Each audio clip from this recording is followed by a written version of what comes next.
2026-cı ildə blok imtahanlarında, müəllimlərin işə qəbulunda və sertifikasiyada iştirak edəcək izləyicilərimizə dərs silahlarımız davam edir. Dərs 10-un mövzusu Azərbaycan 9-11-ci əsrlərdədir. Burada Şirvanşah, Saci, Salari, Rəvvadi, Şəddadi, Slavyanların hücumları, Tiflis, Şəki, Dərbənd əmirlikləri və Azərbaycan iqtisadi sosial həyatı haqqında sizlərə məlumat verəcəm. Bir videonu izləməklə 9-11-ci əsrlərlə bağlı bütün məsələləri sadə və anlaşılıqlı formada başa düşəcəksiniz.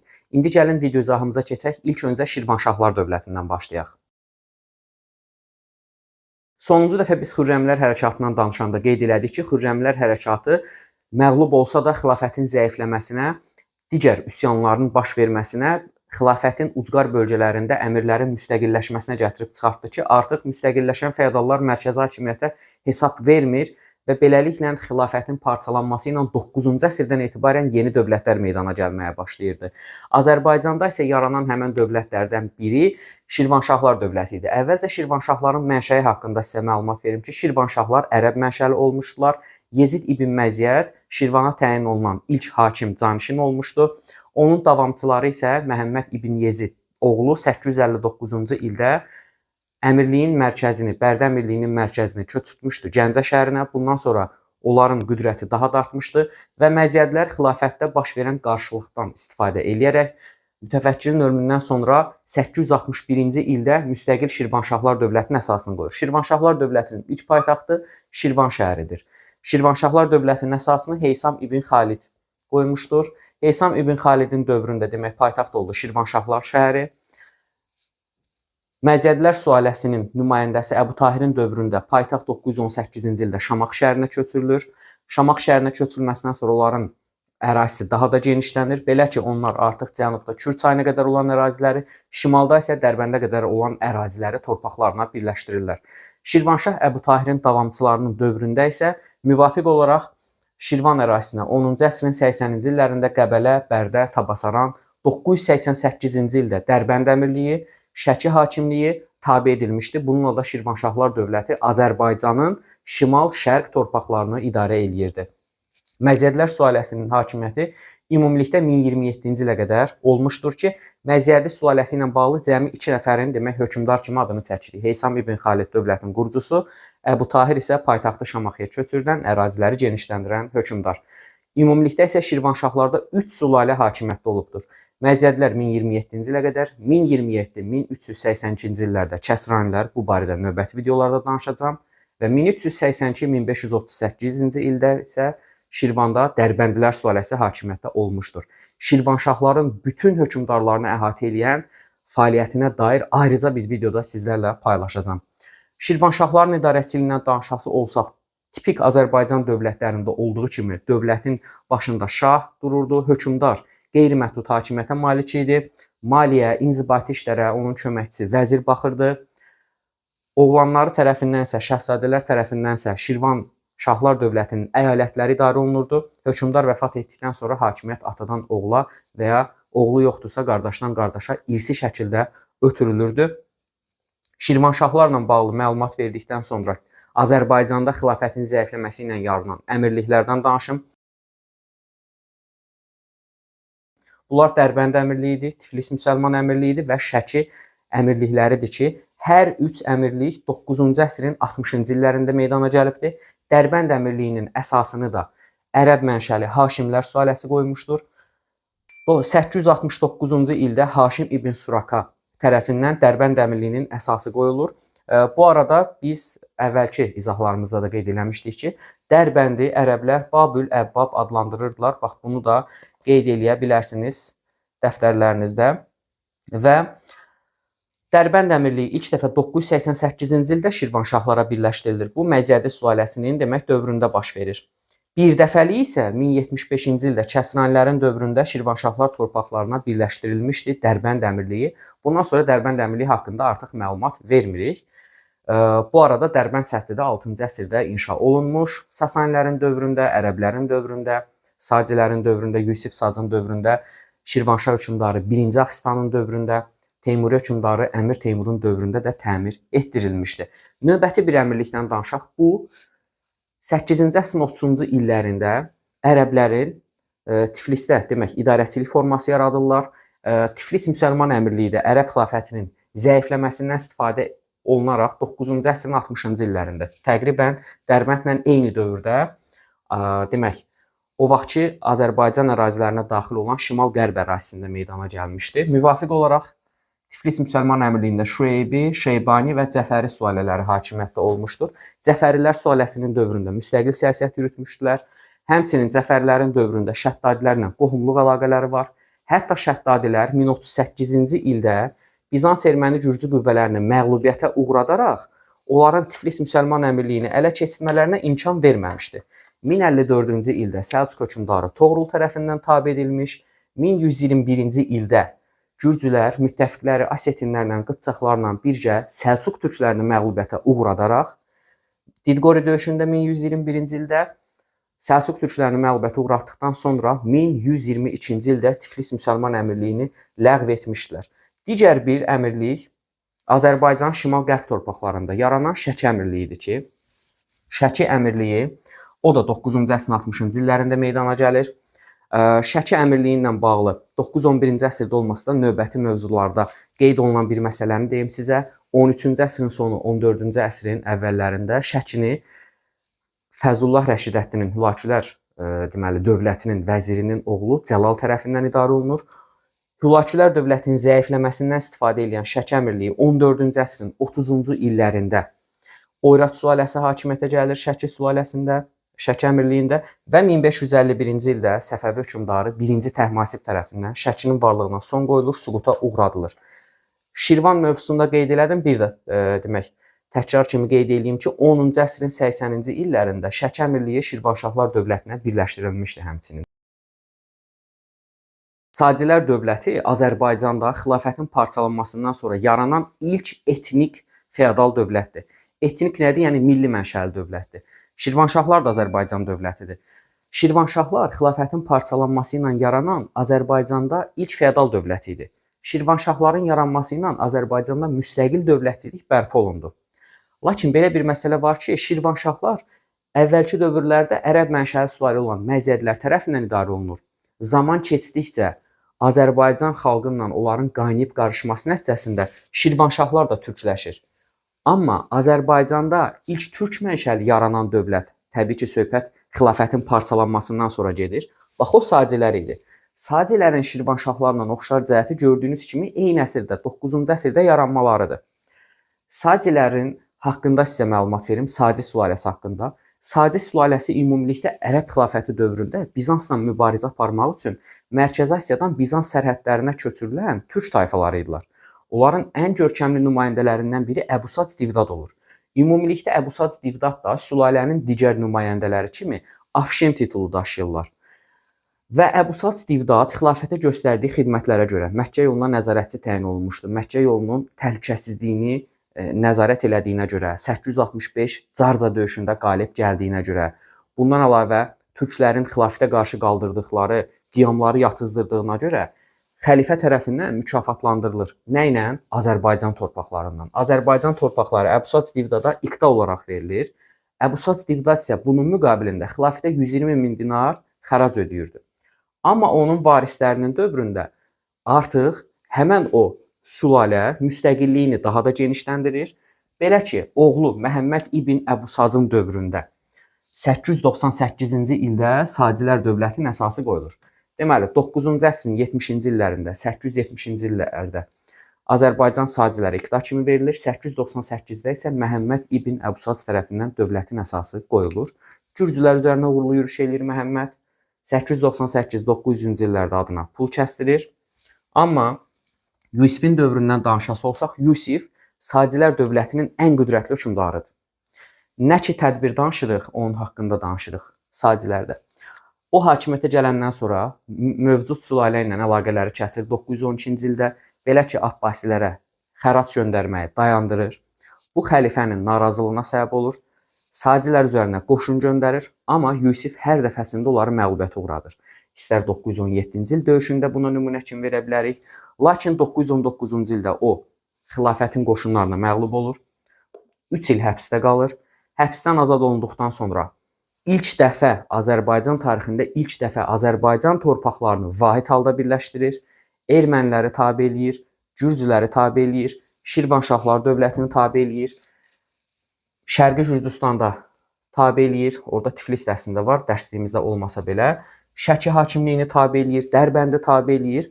Azərbaycanı gördüyünüz kimi qısacası vahid halda birləşdirir. Sərhədləri Dərbənddən Zəncana qədər olan geniş ərazili bir dövlət yaradır, Sacilər dövlətini. Daxili siyasətindən danışası olsaq, maliyyə vergi islahatı keçirtmişdi. Hətta Azərbaycan tarixində həm Ərəb xilafəti ilə, həm Samanilərlə mübarizə aparan yeganə dövlətdir Sacilər. Samanilərlə mübarizə aparıb Rey bölgəsini torpaqlarına birləşdirmişdi. Lakin onun oğlu, varisi Deysəmin dövründə dövlət zəifləyir və Saci hökmdarı Deysəm Salari nəslinin nümayəndəsi olan Mərziban İbn Məhəmməd tərəfindən hakimiyyətdən devrilir. Sacilər dövləti süquta uğrayır. Hətta onu da deyim ki, Sacilər dövlətinin ilk paytaxtı Marağa şəhəri olmuşdur. Yusifin dövründə isə paytaxt köçürülmüşdü Ərdəbil şəhərinə. Yəni onların da iki paytaxtı olubdur. Salarilər haqqında məlumat verim. Onlar da türk mənşəli idilər, Kəngərli türk soyundan idilər. Hətta bunu xanlıqlarda da sizə bildirəcəm. Kəngərlilər tərəfindən Naxçıvan xanlığında əsas qoyulmuşdu. Qeyd kimi yazmaq olar. Deməli, dövlətin qurucusu Mərziban İbn Məhəmməd idi. Mərziban İbn Məhəmməd bayaq danışdığımız kimi Saci hökmdarı Deysəmi hakimiyyətdən devirir, Ərdəbili ələ keçirdir və Salarilər dövlətinin əsasını qoyur. Salarilər də Azərbaycanın cənubunda meydana gəlir. Sacilər kimi paytaxtı yalnızca Ərdəbil şəhəri olmuşdu. 941-981-ci illərdə mövcud olmuşdu. Mərziban İbn Məhəmmədin dövründən danışası olsam, Şirvanşahları, Dərbənd əmirliyini, Şərqi Gürcüstanı tabe eləyir. Onun dövründə ilk dəfə Azərbaycanda ticarət gəmiləri Xəzər dənizində üzməyə başlayır. Deməli, ilk dəfə hərbi donanma Xəzər dənizində üzübdür Azərbaycan Xalq Cümhuriyyətinin dövründə. Ticarət gəmiləri isə Salarilərin dövründə. Azərbaycanı ikinci dəfə vahid halda birləşdirir. İstər Sacilərin, istər Salarilərin Azərbaycan vahid halda birləşdirilməsi Azərbaycan şimal və cənub bölgələri arasında sosial-iqtisadi mədəni əlaqələrin dərinləşməsinə, sürətlə inkişaf etməsinə səbəb olmuşdu. Yadelli hücumlarına qarşı mübarizə bir qədər asanlaşmışdı. Bax, bu da testlərdə düşür. Tamamilə yox, bir qədər yadelli hücumlarına qarşı mübarizə asanlaşır. Dərbəndi dediyi ələ keçirdir. Bu arada Dərbənd səddini təmir elətdirən Yusif İbn Əbu Sacdır. Sadəcə Salari Mərziban İbn Məhəmməd Dərbəndi ələ keçirdir. Yəni təmir eləməyə ehtiyac duymur. Və o da Şirvanşahları tabe eləyir Sacilər kimi. İlk dəfə Azərbaycan hökmdarlarından o qanunnamə qəbul eləmişdi. Məqsədi vergi işlərində qayda-qanun yaratmaq, özbaşınalığa son qoymaq idi. Bundan sonra məmurların əl-qolunu yığır, qayda-qanun yaradır vergi toplanılmasında. Asılı ölkələrdən xərac toplayırdı. Asılı ərazilər ona vergi ödəyirdi. Bu da xəzinənin zənginləşməsinə, böyük bir ordunun formalaşmasına gətirib çıxartmışdı ki, Salarilərin ərazisi Sacilərə nisbətən daha böyük idi. Onun dövründə 944-cü ildə Slavyanların Bərdə şəhərinə hücumu olur ki, Bərdənin müdafiəsi ilə yaxşı məşğul ola bilmir Mərziban İbn Məhəmməd. Təxminən bir il Slavyanlar, yəni ruslar, Kiyev Rus knyazlığının qoşunları Bərdə şəhərində qətl və qarətlər törədirlər. Çünki Mərziban İbn Məhəmmədin o dövrdə Mosul hakimi ilə mübarizə aparması Bərdəni müdafiə etməsinə imkan verməmişdi. Sonradan Slavyanlar Bərdəni tərk eləmişdilər. Və bu da Bərdənin sonrakı taleyinə pis təsir göstərir. Bərdə şəhəri əvvəlki qüdrətini itirir. İstər burada hökmdarların Bərdə şəhərinə xüsusi diqqət yetirməməsi, istərsə də Şəddadilərin Gəncə şəhərinə xüsusi diqqəti, Gəncəyə fikir ayrımaları Bərdənin əvvəlki qüdrətini itirməsinə gətirib çıxartmışdı. Necə ki, bax, Sacilər dövlətində Yusifin ölümündən sonra Deysəm hakimiyyətə gəldi, dövlət zəiflədi və süquta uğradı. Eyni hadisə Salarilərin də başına gəlir. Ondan sonra hakimiyyətə gələn İbrahim İbn Mərzibanın oğlunun dövründə 10-cu əsrin 60-70-ci illərində Salarilər dövlətində siyasi hərçmətçilik olur, ara müharibələri baş verir, hakimiyyət uğrunda gedən mübarizələr və bunun nəticəsində də istər Dərbəndin, istər Şirvanşahların ölkə ərazisindən ayrılması, istərsə də İbrahim İbn Mərzibanın hakimiyyəti dövründə məhz Şəddadilər dövlətinin yaranması Salarilərin qüdrətini zəiflədir. Bundan istifadə edən Rəvvadi nümayəndəsi Əbülhica sonuncu Salari hökmdarı İbrahimi hakimiyyətdən devirir, Salarilərin tarixi başa çatır. İndi gəlin keçid edək Rəvvadilərin tarixinə. Rəvvadilər də Şirvanşahlar kimi ərəb mənşəlidir. Deməli, Rəvvadi Şirvanşah ərəb oldu. Saci, Salari türk mənşəli oldu. Rəvvadi də Saci kimi, Salari kimi Azərbaycanın cənub torpaqlarında meydana gəlmişdi. Onlar əvvəllər 8-ci əsrdə Rəvvadi əmirliyinin əsasını qoyurlar. Rəvvadi əmirliyi Əhər, Təbriz kimi əraziləri idarə eləyirdi. Lakin gördüyünüz kimi İbrahimin o zəif hökmdarının deməli idarəçiliyindən istifadə edən Əbülhica Salarilərə son qoyur və paytaxtı Ərdəbil olan 3-cü dövlətin, Rəvvadilərin əsasını qoyur. Deməli Ərdəbil də olubdu Sacinin, Salarinin, Rəvvadinin paytaxtı. Amma sonradan biz görürük ki, Rəvvadilərin paytaxtı Təbrizə köçürülür. Təbriz Azərbaycanda ilk dəfə Rəvvadilər dövlətin paytaxtı olur. Elə bundan sonra da biz görəsiyik ki, bütün Azərbaycan dövlətlərinin demək olar ki, hamısının paytaxtı Təbriz olacaq sonra yaranan dövlətlərdə. Və onu da qeyd edə bilərəm ki, Əbülhecanın dövründə Muğan ərazisi də dövlət ərazisinə birləşdirilmişdi. Vəhsudan dövrünə gəldikdə, Vəhsudanın hakimiyyəti dövründə 2000 Oğuz ailəsi Azərbaycanın cənub torpaqlarında məskunlaşır, Rəvvadi ərazisində. Bu, Rəvvadilərin qüdrətini daha da artırır. Baxın, bunu belə yadda saxlayın. Manna ərazisində necə ki, türk mənşəli tayfalar məskunlaşdı, Kimmerski, Çaklar, Axşerinin hakimiyyəti gücləndi, eyni şey Rəvvadilərdə də olur. Lakin bu dövrdə Rəvvadilərin başına bir müsibət gəlir. 1042-ci ildə Təbrizdə zəlzələnin baş verməsi, şəhərin müdafiə qabiliyyətinin zəifləməsi, 1054-cü ildə Səlcuq hökmdarı 1-ci Toğrula onların müqavimət göstərməməsinə səbəb olur. Elə ümumilikdə 1-ci Toğrul da Azərbaycanda yaşayan dövlətlər kimi, sülalələr kimi türk mənşəli idi. Ona görə əhali Səlcuqlara müqavimət göstərmir. Rəvvadilərin yeganə tabe olduğu dövlət Səlcuqlar olur. Bu hadisədən 11 il sonra 1065-ci ildə isə Səlcuq hökmdarı Alparslan tərəfindən Rəvvadilərin varlığına son qoyulur. Bununla da Rəvvadi tarixi bitir. İndi gəlin keçirik Şəddadilərin tarixindən danışmağa. Şəddadilər dövlətindən danışanda qeyd edə bilərik ki, Azərbaycanın şimal torpaqlarında meydana gəlmişdi. Albaniya kimi, Şirvanşah kimi Şəddadi də şimal torpaqlarımızda yaranır. Şəddadilər nəslinin banisi Məhəmməd ibn Şəddaddır. Məhəmməd ibn Şəddad 951-ci ildə Dəbil əmirliyinin əsasını qoyubdu. Necə ki, Rəvvadi əmirliyi 8-ci əsrdə yarandı və 981-ci ildə Rəvvadi əmirliyi çevrildi, oldu Rəvvadilər dövləti. Eyni şey bunlarda da olur. Dəbil əmirliyi 951-də yaranır, sonra Dəbili idarə edən şəxslər 971-ci ildə paytaxtı Gəncə şəhəri olan Şəddadilər dövlətinin əsasını qoyur. Dəbil əmirliyinin qurucusu Məhəmməd ibn Şəddaddır, dövlətin qurucusu isə Əli Ləşkəridir. Buna biz 1-ci Ləşkərdə deyirik, Əli Ləşkərdə deyirik, testlərdə fərq etməz. Əli Ləşkərinin dövründən danışdıq, Fəzil ibn Məhəmməddən danışaq. Məsləhət görərdim ki, Fəzil ibn Məhəmmədin hakimiyyəti illərini biləsiz. 985-1030 əhatə eləyir. Onun hakimiyyəti dövründə Beyləqan ərazisi də birləşdirilir. Onların ata-baba torpaqları olan Dəbil də birləşdirilir. Şəddadi ərazisinə mübarizə apardığı qüvvələr Gürcülər olur və Xəzərlər olur. Buradan da bir oxşarlıq sizə deyim. Fəzil ibn Məhəmmədlə Cavanşir mübarizə aparıbdı Xəzər tayfalarına qarşı. Yaxşı. Daha sonra Şirvanşahlarla qohum olur. Buradan da bir oxşar cəhət deyim. Fəzil ibn Məhəmməd Ağqoyunlu hökmdarı Sultan Yaqub da onun kimi daha doğrusu deməli Şirvanşahlarla qohum olmuşdu. Rəvvadi ilə Tiflis müsəlman əmirliyindən dost münasibətləri saxlayır. 1027-ci ildə Xudafərin körpüsünü istifadəyə verirlər onun dövründə. Oğlu Musa ibn Fəzil atası kimi ədalətli hökmdar olmur. Ona görə onun hakimiyyəti dövründə qardaşı Beyləqanda əhalini üsyana qaldırır və bu üsyanı Musa ibn Fəzil Slavyanların köməyindən yatızdırır və biz 2-ci Ləşkərinin dövründə isə Azərbaycanın şimal torpaqlarında da məskunlaşan Oğuzlarla əlaqələrin sıxlaşdığını görürük. Deməli, Oğuz ailələrinin məskunlaşması Rəvvadilərə də oxşar cəhətdir, Şəddadilərə də oxşar cəhətdir.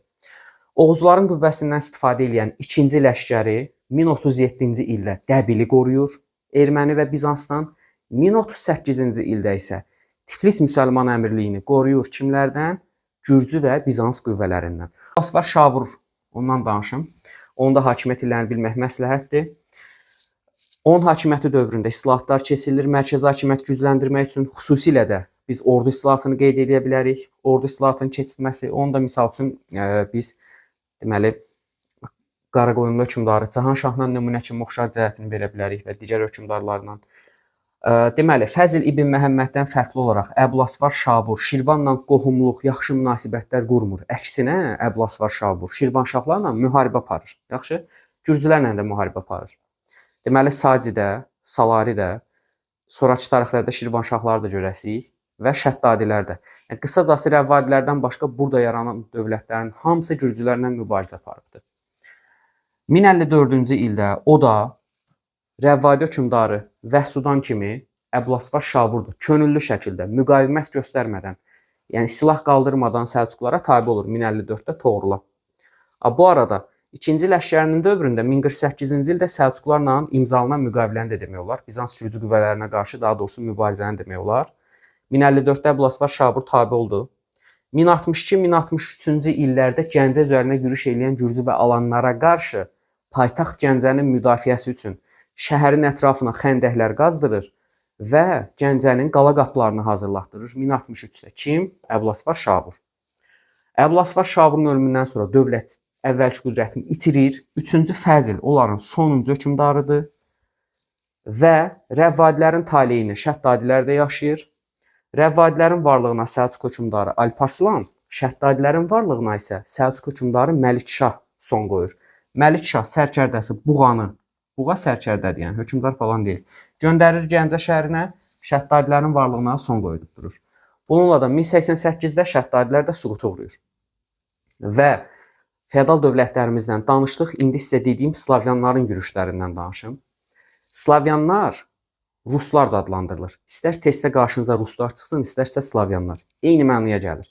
Kiyev Rus dövlətinin qoşunlarını belə adlandırırdı çünki ərəblər. Slavyanların Azərbaycana hücumu başlayıb 9-cu əsrin sonunda davam edib 1175-ci ilə qədər. Slavyanlar Azərbaycana Xəzər dənizi vasitəsilə, su yolu vasitəsilə hücum edirdilər. Niyə? Çünki Xəzərdə o dövrdə hərbi donanmamız yoxdur. Feodal ara dövlətləri arasında çəkişmələr var, ara müharibələri var və uzun müddətli vahid dövlətin olmamasından istifadə edən həmin o Slavyanlar, necə ki eramızın 1-ci, 2-ci, 3-cü əsrlərində alanlar Azərbaycana hücum eləmişdi, Slavyanlar da qarətçi yürüşlər eləyir alanlar kimi Azərbaycana və Slavyanlar Azərbaycan dövlətlərindən, Şirvanşahlarla, Sacilərlə, Salarilərlə mübarizə aparıblar. Ümumi tarixdən də Xəzər dövlətinlə mübarizələrini qeyd edə bilərik. Ümumi tarixdə də Xəzər xəqanlığı ilə mübarizələri var. Onların yadda qalan döyüşlərindən, hücumlarından biri 909-cu ildə Abaskuna etdikləri yürüşdür. Bu zaman yerli əhali tərəfindən məğlubiyyətə uğradılırlar. 910-cu ildə Sara adasına hücum eləyirlər. Sonra Gilana hücum eləyirlər, lakin məğlub olurlar. Və Şirvanşahlar tərəfindən qovulurlar. Şirvanşahlar onları məğlub eləyib qovur. 914-cü ildə isə daha böyük bir yürüş təşkil edirlər. Xəzər xaqanlığından icazə alıb gəlirlər Azərbaycan torpaqlarına. Lakin sonradan Xəzər xaqanlığının əhalisi tərəfindən məğlubiyyətə uğradılırlar. Ən böyük yürüşləri 944-cü il yürüşüdür. Bayaq dediyim kimi 944-cü ildə Bərdə Salarilər dövlətinin tərkibində idi. Bu dəfə Slavyanların məqsədi qarətçilik yox, möhkəmlənmək, işğal xarakterli idi. Və bir il Bərdədə qarət və talanlar törədirlər. Az öncə danışdım, bir də təkrar eləmirəm. Xəstəliklər səbəbindən 945-də tərk edib gedirlər torpaqlarımızı. 987-ci il tarixində onları Dərbənd hakimi özü çağırır ki, gəlin mənim əhalimə qarşı o üsyanları filan yatızdırın, yerli əhalisinə qarşı mübarizə aparmaq üçün Slavyanları dəvət edir. 1030-da da onların gücündən daha doğrusu Musa ibn Fəzlin istifadə elədiyini gördük yerli əhaliyə qarşı. 11-ci əsrdə isə onların növbəti yürüşləri olur Şirvanşahlar dövlətinin ərazisinə. 1032-ci ildə Şamaxıya hücum edib məğlub olurlar. 1032-1033-cü illərdə ümumilikdə Slavyanlar Alan və Sərir tayfaları ilə bircə yürüş eləyirlər Azərbaycan torpaqlarına. Və sonuncu yürüşləri 1175-də olubdur. O da Şirvanşahlar üzərinə olubdur. Və 1175-də də onları Şirvanşah 1-ci Aksitan məğlub eləyir. Bununla da Slavyan hücumları da bir dəfəlik başa çatır. Bir də olmur. İndi sizə digər sosial-iqtisadi, mədəni həyat barəsində məlumat verim. Demək, bu dövrdə Azərbaycanın böyük məşhur şəhərləri var idi. Ən böyük, ən məşhur şəhər Bərdə idi. 911-ci əsrdə Arran anası adlanırdı. Məşhur Kürki bazarı yerləşirdi Bərdədə. Gəncə strateji qala idi. İslam dünyası ilə xristian dünyası arasında strateji qala Gəncə şəhəri idi. Kəskin qarşıdurma bölgəsi Şəki ərazisi idi. Strateji qala Gəncə idi, qeyd edə bilərsiniz. Dərbənd bu dövrdə ən böyük liman şəhərimizdir. Onu da qeyd edeyim ki, Dərbənd 15-ci əsrə qədər Azərbaycanda ən böyük liman şəhəri olub, bir nömrəli liman şəhəri. İkinci liman şəhərimiz Bakı idi Dərbənddən sonra. Hətta Tiflis də bu dövrdə Azərbaycan şəhəri hesab olunur ərəb səyyahları tərəfindən. Suyu 30 qızdırılan hamamları ilə məşhur olan bir şəhər idi. Saf qızıla bənzədilən şəhər Təbriz idi, onu da qeyd edə bilərsiniz. Beyləqan və Gəncə şəhərləri Səlcuq canişinliyinin mərkəzi olubdur Səlcuq dövlətinin mövcudluğu dövründə. Onu da qeyd edin. Dediklərimi yazsaz kifayət eləyir bunlarla bağlı. Vergi torpaqlara baxdıqda bu dövrdə yeni yaranan vergi görürük. Üşür vergisi. Üşür təkcə Azərbaycanda 9-11-ci əsrdə mövcud olub. Üşür bilirsiniz nədir? Sasanilərin dövründə toplanan xarakla eynidir. 7-9-cu əsrdə ərəblərin dövründə toplanan xəracla eynidir üşür vergisi. Çünki məhsula görə alınırdı. Zəkat xüms vergisi də mövcudluğunu davam elətdirir. Cizyə də onun kimi əvvəllərdə danışmışdıq bu barədə can vergisi idi o da. Yalnız bu dövrə məxsus icazə kağızı olan qəbalə sənədi var. Biz bunu Monqolların dövründə yarlıq deyəsik. Monqollar deməli icazə kağızına yarlıq deyir. Ərəblərin, daha doğrusu feodal dövlətlərin tarixində isə bu qəbalə adlanırdı. Torpaq növlərinə gəldikdə yeni yaranan torpaqların şahidi oluruq. Əvvəlki kimi divan yenə də dövlət torpağı idi. Xalisə yeni yaranan torpaq növü olmuşdu. Hökmdar ailəsinə məxsus torpaqları idi. İqta yenə əvvəlki kimi hər bir mülki xidmətə görə paylanırdı. Mülk əvvəlki dövrdə olduğu kimi yenə də irsi, şəxsi torpaq mülkiyyət forması idi. Vəqf də yenə əvvəlki dövrdə olduğu kimi dini idarələrə, məscidlərə məxsus torpaq idi. İcma yenə əvvəlki dövrlərdə olduğu kimi kəndlərə məxsus torpaq növü idi və bu dövrdə ilcə torpaq növünə rast gəlirik. İlcə torpaq növü əvvəllər yerli əhalimizin əlində olan, lakin sonradan ərəb feodallarının əlinə keçən torpaq növüdür. İlcə torpaqlarında Uluc kəndliləri yaşayır, bunu da qeyd edə bilərsiniz. Yalnız Azərbaycan tarixində 9-11-ci əsrə məxsus bir kəndli qrupları var burada. Uluclar və azadlar. Kəndlər iki qrupa bölünür. Uluc və azad. Uluclar asılı kəndlilərdir. Yaşayırlar ilcə torpaqlarında. Əsasən əkinçiliklə məşğul olurlar. Oturaq həyat keçirirlər. Azadlar isə daha çox dağlıq bölgələrdə məskunlaşan, yaşayan Azərbaycan kəndləri idi. Buradan bir mədəniyyət qaldı izah eləmədiyim. Mədəniyyət dərsində memarlıq abidələrini öyrənin. Ümumilikdə mədəniyyətlə bağlı ayrıca bir videoda olasıdır. Tək bu dövrün mədəniyyəti yox, bütün Azərbaycan tarixinin və əlavə olaraq da ümumi tarixə aid bütün mədəniyyət mövzularını əhatə edən ayrıca bir videoda sizlərə təqdim edəcəm. Aşağıda olan elanlarımızı, videoda yerləşdirdiyim elanları yəqin ki gördünüz.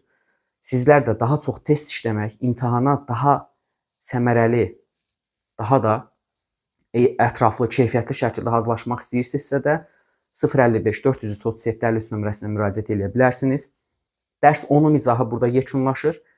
Həftənin 1-ci, 3-cü, 5-ci günləri axşam 19:00-da gözünüz kanalımızda olsun. Hər yeni videodan xəbərdar olmaq üçün isə kanala abunə olub bildirimləri açmağı unutmayın. Növbəti videolarda görüşənədək sağ olun, salamat qalın.